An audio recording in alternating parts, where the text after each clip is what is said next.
Hola y bienvenidos a otro tema de lo esencial en bioquímica. En esta ocasión vamos a ver lo que es el pH, pero antes de entender este tema, que es un poco más complejo, vamos a comprender otros temas importantes o introductorios, comenzando por los iones. Bueno, el núcleo de un átomo no va a cambiar en los procesos químicos ordinarios, pero los átomos pueden adquirir o perder electrones fácilmente. Estos componentes del átomo que tienen carga negativa. Si a un átomo neutro, o sea, que tiene la misma cantidad de protones que de electrones, le quitamos o le agregamos protones, se va a formar una partícula cargada que va a ser llamada ion. Un ion con carga positiva se denomina cation y uno con carga negativa se va a denominar anión. ¿Sí? Entonces, ¿cómo vamos a ver la carga neta de un átomo? Tomemos, por ejemplo, este átomo. Este átomo tiene 4 cargas positivas y tiene 4 cargas negativas. Esto nos va a dar un total de 0. Es un átomo neutro porque no tiene cargas totales o parciales. Este, por el contrario, al haberle quitado un electrón, o sea, una carga negativa, va a haber más cargas positivas que negativas. Si hacemos la suma, va a ser 4 cargas positivas menos 3 cargas negativas. Esto nos va a dar un total de 1. Este átomo está cargado positivamente en 1. Este átomo tiene 4 cargas positivas y 5 cargas negativas, lo que nos va a dar -1. Este átomo está cargado negativamente. Entonces, debido a que este tiene carga positiva, este se va a considerar un cation. Y debido a que este tiene carga negativa, se va a considerar un anión. Estos son el mismo átomo, porque para que sea el mismo átomo vamos a considerar el número de protones. Sin embargo, este es el cation de este átomo y este es el anión de este átomo. En general, los átomos metálicos tienden a perder electrones, lo que teníamos aquí, para formar cationes, mientras que los átomos no metálicos van a tender a ganar electrones para formar aniones. Si pierde electrones, va a ser un cation, pero si gana electrones, va a ser un anión. ¿Ok? Además, vamos a tener diferentes tipos de iones. Hay iones sencillos, como el sodio. Este ion sodio, si nos fijamos, su capa de valencia al final solo tiene un electrón, este que está solo aquí. Para el sodio es más fácil perder un electrón que ganar 8 electrones, que ganar 7 electrones para completar su octeto. Entonces va a perder este electrón, dejándolo con una carga positiva. ¿Sí? Este tiene 1, 2, 3, 4, 5, 6, 7, 8, 9, 10, 11 electrones. Si tiene, este tiene 11 protones, menos 11 electrones nos va a dar 0. Pero ahora este átomo tiene 11 protones y tiene 10 electrones, lo que nos va a dar una carga positiva, que es como se representa aquí, con un signo de más. Aparte de estos iones que son monoatómicos, mono de uno, atómicos, átomo, un átomo, como este que está aquí, vamos a tener iones poliatómicos. Poli son muchos, de varios átomos, como por ejemplo este, en el que los oxígenos están cargados negativamente y por lo tanto le van a dar una carga negativa al compuesto. Este es el ion sulfato. Estos iones consisten en átomos unidos igual que en una molécula, pero van a tener una carga neta positiva o negativa. En este caso, pues va a ser negativa por estas dos cargas negativas. Se van a formar iones cuando uno o más electrones se transfieren de un átomo a otro. Como ya dijimos, cuando el sodio elemental, que es este con su átomo de valencia, con su electrón de valencia, perdón, reacciona con cloro elemental, que tiene 7 átomos de valencia, un electrón se va a transferir de un átomo neutro de sodio, o sea, de este, hacia el cloro, para estar en esta posición. Y nos va a quedar un catión sodio o un sodio positivo. ¿Por qué? Por lo que ya habíamos visto antes, excepto que en el anterior el electrón solo se iba y aquí se va a unir con el cloro. Al ganar el cloro un electrón va a quedar cargado negativamente porque estos tienen carga eléctrica negativa. Y al tener este carga negativa y este carga positiva se van a atraer y van a formar un enlace. Ya que las partículas con cargas opuestas se atraen, los iones se van a enlazar para formar lo que va a ser el cloruro de sodio. El cloruro de sodio nos va a representar un buen ejemplo de un compuesto iónico. Un compuesto iónico va a tener una carga positiva o un ion con carga positiva y un ion con carga negativa. En general, los cationes son iones metálicos, mientras que los aniones son iones no metálicos. Por eso los compuestos iónicos generalmente son combinaciones de metales y no metales. Luego vamos a tener el ejemplo del ion nitrato. Vamos a ver primero cómo se forma este compuesto y después vamos a ver sus cargas. Lo primero es identificar sus componentes. Entonces, el ion nitrato va a estar compuesto de nitrógeno y de oxígeno. El nitrógeno va a tener un número de valencia 5, 1, 2, 3, 4, 5. 5 electrones. Y el oxígeno va a tener un número de valencia 6. El nitrógeno va a poder formar un enlace simple con los 3 oxígenos, de modo que cada uno va a compartir un electrón. De esta forma. Sin embargo, esto no va a cumplir la regla del octeto para los oxígenos. Aquí tenemos 1, 2, 3, 4, 5, 6, 7 y tenemos 7 en los demás. Entonces, ya que el oxígeno es más electronegativo, tendrá mayor capacidad de aceptar electrones que el nitrógeno. Por ello, el nitrógeno va a compartir estos electrones con el oxígeno. En vez de tener un par compartido, van a tener dos pares compartidos, formando un doble enlace. Esto va a completar la regla del octeto tanto para el nitrógeno como para el oxígeno que participe en este doble enlace. Entonces aquí tenemos 1, 2, 3, 4, 5, 6, 7, 8. Y aquí tendríamos 1, 2, 3, 4, 5, 6, 7, 8, 9. Entonces tenemos este que es un extranjero. Ahora, como apenas hemos utilizado 4 de los 5 electrones de valencia que tiene el nitrógeno y como su octeto ya está completo, este electrón se va a tener que liberar de aquí. Y dado que le vamos a quitar un electrón, este electrón se va a ir y va a llegar acá. O a este, da igual. ¿Por qué no se forma otro enlace aquí? Porque este electrón, si nos fijamos aquí, 1, 2, 3, 4, 5, 6, 7, 8, esto ya está completamente lleno, ya tiene su octeto completo, entonces no puede formar otro enlace. Es por eso que este electrón se tiene que ir, lo tiene que perder y lo puede captar el oxígeno. Entonces, ahora el oxígeno va a estar cargado negativamente porque ha recibido un electrón y el nitrógeno va a estar cargado positivamente porque ha perdido un electrón, o sea, perdió una carga negativa. El oxígeno restante también necesita un electrón, por lo que lo tomará de donde lo encuentre. Y al añadir una carga negativa, este también quedará cargado negativamente.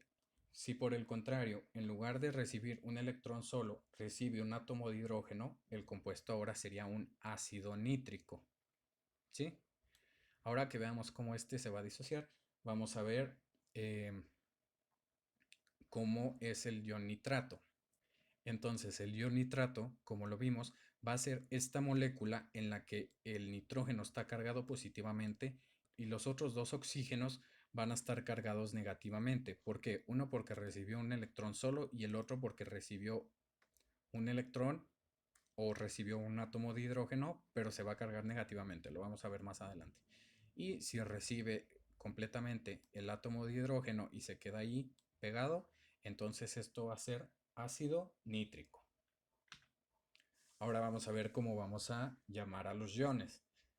Los vamos a dividir con nomenclaturas para cationes y para aniones. Los cationes que se forman a partir de átomos metálicos tienen el mismo nombre del metal. Por ejemplo, si el sodio pierde un electrón, sería ion sodio. Si el zinc pierde dos electrones, sería un ion zinc. Y estos dos siguen siendo cationes porque perdieron una carga negativa, o en el caso del zinc 2, y quedaron cargados positivamente. Si un metal puede formar cationes con diferente carga, la carga positiva se indica con un número romano entre el paréntesis después del nombre del metal. Por ejemplo, el hierro tanto puede donar 2 electrones como puede donar 3. Entonces, en este caso, el hierro que donó 2 electrones va a ser hierro 2. Esto es un paréntesis. Y el hierro que donó 3 electrones va a ser un hierro 3. ¿Sí? Y estos siguen siendo cationes porque donaron electrones o porque tienen carga positiva. Ahorita vamos a ver otras formas que hay para también tener carga positiva. Los cationes formados a partir de átomos no metálicos tienen nombres que terminan con el sufijo io. Por ejemplo, el NH4 positivo va a ser el ion amonio. Y por ejemplo, el H3O, que es un catión derivado del agua, va a ser el ion hidronio. Hidronio. ¿Sí? Entonces estos van a derivar de átomos no metálicos. Después vamos a tener a los aniones. Los aniones monoatómicos, o sea, de un átomo, van a tener nombres que se forman eliminando la terminación del nombre del elemento y agregando la terminación uro. En el caso del oxígeno, la terminación es ido. Por ejemplo, si tenemos un anión que viene a partir del hidrógeno, va a ser un anión hidruro. Si tenemos un anión que viene a partir del oxígeno, vamos a tener un ion óxido. Y por ejemplo, el nitrógeno en forma de anión va a ser un ion nitruro. ¿Sí? Entonces aquí estamos utilizando los sufijos, la parte que se añade al final de la palabra. Ahora, los aniones poliatómicos, o sea, varios átomos que forman un anión que contienen oxígeno, se clasificarán como oxaniones, que llevan la terminación ato. Como por ejemplo, este compuesto es un anión, pero tiene óxido. Entonces es un oxaanión. Y va a llevar la terminación ato. Entonces este va a ser un ion nitrato. ¿Sí? Y se va a utilizar la terminación ito para aquel que tiene la misma carga pero un átomo menos de oxígeno. Si se fijan, aquí utilizamos 3 átomos de oxígeno, pero si en lugar de esto tuviéramos 2 átomos de oxígeno, esto sería un ion nitrito. ¿Sí?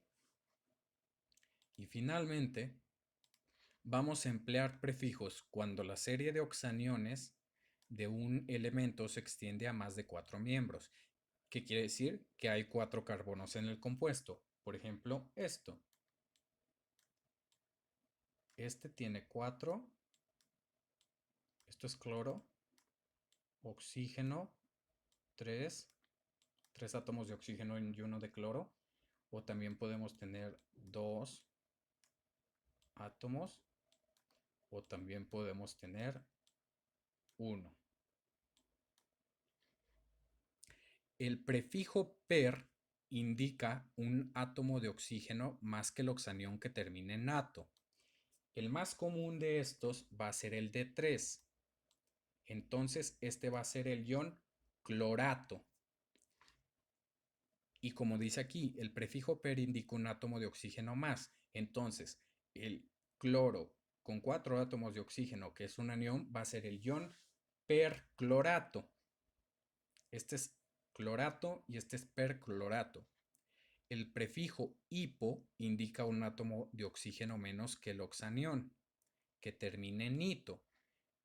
Este, como vimos acá, ito es para el que tiene un oxígeno menos. Entonces este va a ser clorito. Y este, que tiene un oxígeno menos que el que termina en ito, va a ser el ion hipoclorito. Y así vamos a utilizar estos para nombrar tanto a los cationes con carga positiva como a los aniones con carga negativa. Luego nos vamos a ir a lo que es un ácido y una base de Brown-Slurry. Según la propuesta de estos científicos, el concepto de ácidos y bases se sustenta en el hecho de que las reacciones ácido-base implican la transferencia de iones hidrógeno. ¿Cómo va a ser un ion hidrógeno? Este es el átomo de hidrógeno. Si a este le quitamos su electrón, solo nos quedaría una carga positiva, lo que lo haría un catión. Y este catión va a ser el sustento de todas las reacciones ácido-base. Entonces, las reacciones ácido-base van a implicar la transferencia de iones hidrógeno de una sustancia a otra. Según su definición, un ácido va a ser aquella sustancia que dona un protón y una base va a ser aquella sustancia que recibe ese protón. Por lo tanto, el ácido, al donar un protón, quedaría cargado negativamente y la base, al recibir el protón, quedaría cargado positivamente. Una vez que se hizo este intercambio de protones, el ácido se transforma en su base conjugada y la base se va a transformar en ácido conjugado al agregarle un protón. ¿Cómo puede ser esto? Bueno, vamos a ver el ejemplo del ácido clorhídrico. En este ácido clorhídrico, si recuerdan, los electrones de valencia del cloro son 7, estos que están aquí, y aquí se le ha añadido el átomo del hidrógeno. ¿Qué quiere decir? Que dejamos cargado positivamente al hidrógeno y que dejamos cargado negativamente al cloro. Esto, una vez que lo metamos en agua, va a reaccionar con las moléculas del agua. Lo mismo pasa en la molécula del agua, en el H2O. El hidrógeno cede su electrón, por lo que va a tener una carga parcial positiva, y el oxígeno, al aceptar sus electrones, va a tener una carga parcial negativa. Este hidrógeno o este ion hidrógeno positivo va a interactuar con el oxígeno, por lo que el ácido clorhídrico es un ácido porque cede su protón, su carga positiva de hidrógeno. Y el agua aquí va a actuar como base porque va a aceptar ese protón. Espero que esto haya quedado claro, porque es la base para lo que vamos a ver después. Después vamos a tener lo que va a ser un electrolito. Una sustancia como el cloruro de sodio que tenemos aquí, cuyas disoluciones acuosas tienen iones, un ion positivo o catión y un ion positivo o anión, y por tanto conducen electricidad, se van a denominar electrolitos. Esta parte del agua es un electrolito porque tiene compuestos iónicos que van a transportar la electricidad o van a conducir la electricidad, mejor dicho. Una sustancia como que es la sacarosa, no va a formar iones en disolución, por lo tanto no va a conducir la electricidad y se va a denominar un no electrolito. ¿Sí? Entonces, el agua es un muy buen disolvente de los compuestos iónicos. ¿Por qué? Porque aunque es una molécula eléctricamente neutra, un extremo de la molécula, el átomo de oxígeno, es rico en electrones y por tanto tiene una carga negativa parcial, mientras que el otro extremo, los átomos de hidrógeno, tienen una carga positiva parcial. Los cationes, por ejemplo aquí en este compuesto, son atraídos por el extremo negativo del H2O y los aniones son atraídos por su extremo positivo. Así, aunque parezca que la molécula se separa, sigue siendo una molécula, solamente que ha sido separada por todas las moléculas de agua que se van a encontrar entre sus dos partes. Y vamos a poner el ejemplo del ácido acético.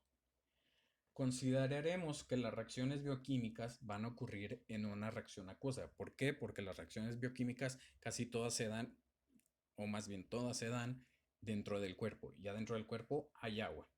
Por lo que lo anteriormente mencionado nos va a influir directamente sobre estas moléculas. Pongamos, por ejemplo, un ácido acético que está presente dentro de la célula. Este va a ser nuestro ácido acético. Al estar en contacto con el agua, ocurrirá una reacción ácido-base. Este es un ácido, por lo tanto, le va a donar un protón a la molécula de agua. ¿Cuál? Este que está aquí. ¿Cómo va a ceder un protón? Mandándole un átomo de hidrógeno solo con su núcleo. Como habíamos visto acá, es solo una carga positiva.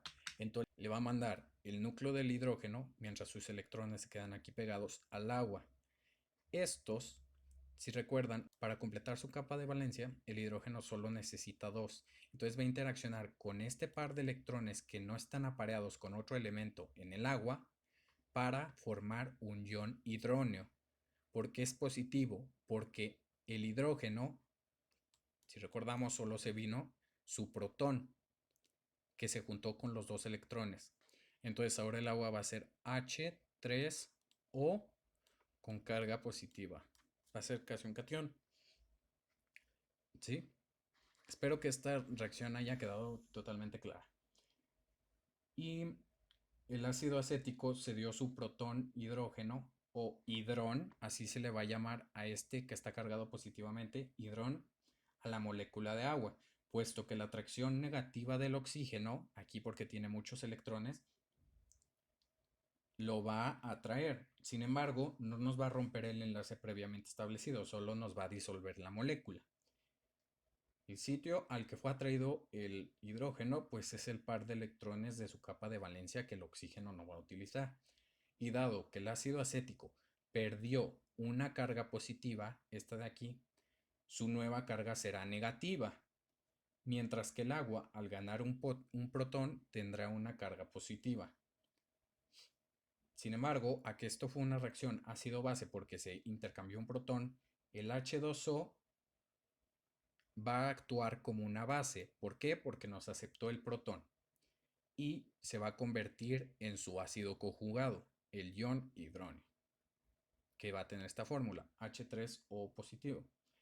Mientras tanto, el ácido acético va a actuar como ácido, ya que le va a donar su protón y se va a convertir en su base conjugada, el acetato, con fórmula CH3, este que tenemos aquí, CO2 negativo.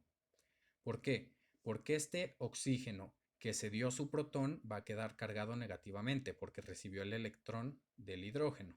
Y finalmente vamos a ver para qué sirve todo esto. Esto nos va a servir para checar el pH. La concentración molar de iones hidrógeno en una disolución acuosa es por lo común muy pequeña. En consecuencia, y por comodidad, los hidrones se van a expresar habitualmente en términos de pH, que va a ser el logaritmo negativo de base 10 de la concentración de iones hidrógeno. Y como se puede ver, el pH va a ser inversamente proporcional a la concentración de iones hidrógeno, por lo que cuando el pH está bajo, corresponde a una alta concentración de hidrogeniones, mientras que un pH alto nos va a hablar de una baja concentración de iones hidrógeno. Si calculamos el estado de equilibrio de esto a 25 grados centígrados, vamos a ver que el pH neutro va a ser el de 7. En tanto el pH disminuya, o sea, se haga más chico, la concentración de hidrogeniones o de iones hidrógeno va a ser más alta, mientras que cuando el pH aumenta, la concentración de hidrogeniones va a ser más baja, como estas equivalencias que tenemos aquí. Si se hace más bajo el pH, va a ser más ácido, mientras que si aumenta el pH, se va a hacer más alcalino. Como la concentración de iones hidrógeno nos va a influir sobre casi todos los sistemas enzimáticos del organismo, es esencial que éste esté regulado de forma precisa, y todos los cambios en la concentración de hidrógeno alteran la práctica totalidad de las funciones del organismo. El pH normal de la sangre arterial va de 7.35 a 7.45, mientras que el pH de la sangre venosa y de los líquidos intersticiales va a ser de alrededor de 7.35. Se va a considerar el valor arterial como base, por lo que si aumenta más de 7.45 vamos a estar hablando de una alcalosis, y si disminuye menos de 7.35 vamos a estar hablando de una acidosis. El límite inferior con el que la vida es posible a partir de unas cuantas horas va a ser 6.8 y el límite superior alrededor de 8. Quiere decir que solo tenemos prácticamente una unidad de diferencia del 7 al 8 para mantenernos con vida.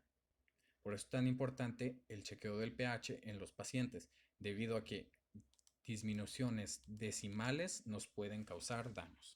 Hasta aquí con este tema y nos vemos en la siguiente.